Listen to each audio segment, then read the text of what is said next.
Well, we're at a turning point in our relationship with space where the commercial industry, and by that I mean an industry that treats the government as a very important customer, but a customer as opposed to having a direct partnership with the government. That commercial industry is really blossoming right now. So the government is now able to start taking advantage of commercial capabilities that are being developed independently and being developed in some cases without any federal funding. So do you mean like as a subcontractor? Is the government treating exploration and ventures like a subcontractor? Well, they're able to, instead of building the space shuttle, for example, and using a contractor but owning the vehicle as the government did with the space shuttle, now NASA is able to buy rides on private rockets. They still have a contract with the company sending people to, for example, the International Space Station, but they're doing that in much more of a customer relationship, and they're buying the ride rather than owning the vehicle. And that means that they can offload a lot of the overhead costs, the development costs, and over time, as this commercial marketplace develops and as the commercial economy develops, the government will be able to do more and more of that.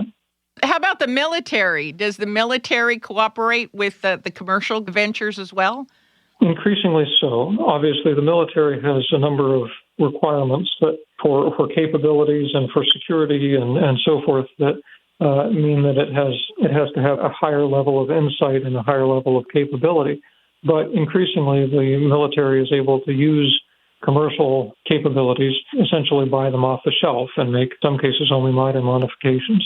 You know, when we talk about the commercial side, as you know, in China and the USSR, they provide a lot of financial support, even to the independent commercial ventures. How about our government? Do we expect the commercial sector to fund itself, or are we providing support to people like Musk and Branson and Bezos and all these guys that are jumping into the commercial space race? Sure. So there's a big difference between the way Russia and China act, and in particular China lately, and the way the United States acts.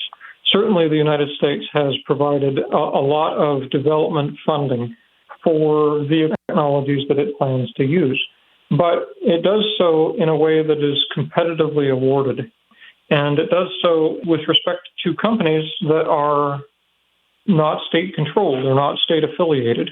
There's no question the companies that you've referred to are not state companies, whereas in many cases with respect to our Chinese and Russian competitors, their ties are very, very close indeed.